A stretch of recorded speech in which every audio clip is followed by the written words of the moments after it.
And we know that final velocity is equal to the initial velocity plus the acceleration.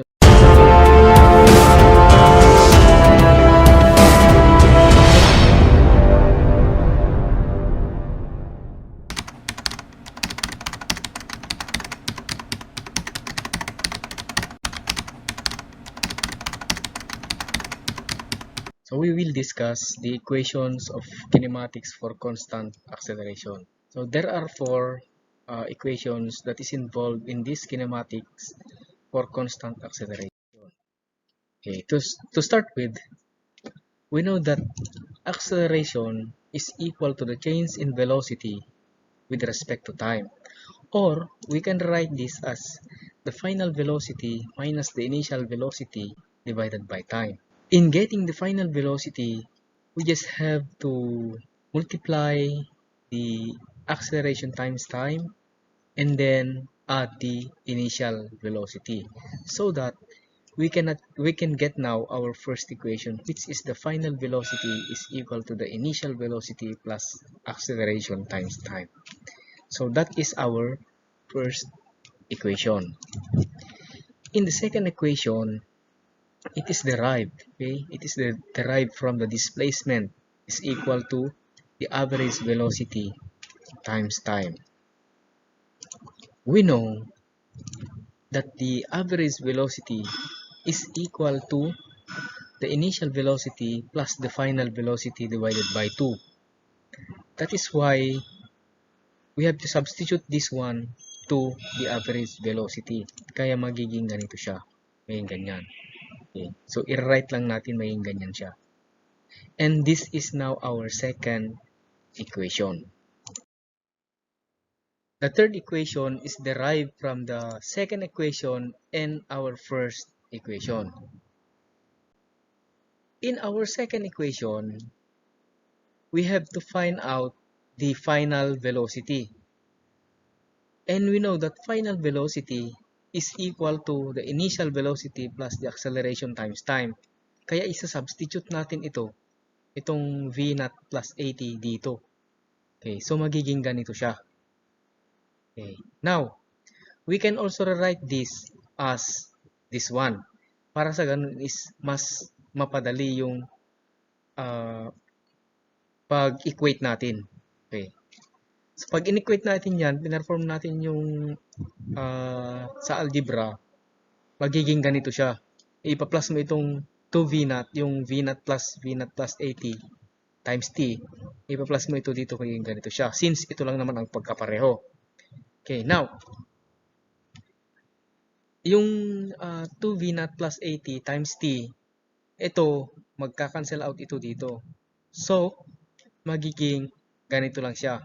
Ito na lang yung may divided by 2. And then, i-distribute mo itong time dito. Okay, so magiging v0 t plus 80 square yan. Divided by 2. Okay, so magiging ganyan siya. And then, dito, we can write now this as our third equation, which is the displacement is equal to the initial velocity times time plus 1/2 80 square. So this is now our third equation. Our fourth equation is based also in the second equation, pero this time is kukunin natin yung time. Okay. Alam natin na ang time is equal to the change in velocity divided by acceleration. Okay, so i-substitute ngayon natin ito dito. Okay? Dito sa time na yan, ito yung lalagay natin. So, magiging ganito siya. Okay, so ito yung kinalabasan. Kasi tinanggal natin yung t, nilagay natin yung value niya dito. And now, i-simplify natin para mas madali yung pag-equate, magiging ganito siya. Okay. So, pag minultiply mo yung numerator sa denominator, ganito yung kalabasan niya. So, final velocity times initial velocity, final velocity times final velocity, and then ganun din yung isa, initial times initial, and then final times initial. So, pagiging ganito siya. Now, dito, pareho ito at saka ito. Kaya lang, yung sign nila na negative at saka positive, that's why magka-cancel out yan. Kaya ang natira na lang is ito, yung final velocity square minus initial velocity square divided by 2a. Okay. So rearrange this one in order for us to get the final velocity, and that is also our fourth equation. So ito yung number 4 na equation natin. Okay. So by simply looking at the equation and their variables, okay, kung dito sa first equation natin, kung titignan niyo wala siyang displacement. Second equation, wala siyang acceleration. Third equation, wala siyang final velocity. And the fourth equation, wala siyang time.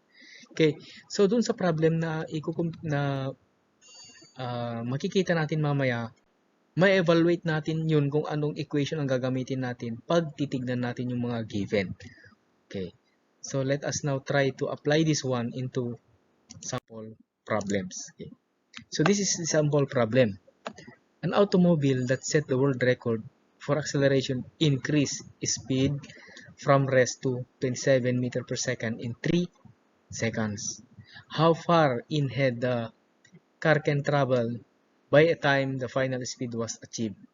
Okay, so dito pa lang sa problem na ito, yung word na from rest, okay, yung word na from rest, meaning to say, the initial velocity here is 0. And this 27 meter per second, that is our final velocity. And then yung 3 seconds natin na 3.07 seconds, that is our time. Ang hinahanap dito is how far, meaning to say, yung displacement ang hinahanap. Okay? So, dito sa apat na equation na ito, alin kaya dito ang akma? Okay. So, if we're going to look into the second equation, third, and fourth equation, meron silang displacement pagkakapareho. Pero since ang given lang natin is yung initial velocity, final velocity, at saka yung time. Okay, so ang equation na gagamitin natin is this one. Okay? So, final velocity, and then time, and then yung displacement, initial is 0. So, by performing it and then substituting the value, makukuha mo ito. Okay? Ito yung maging kalabasan niya.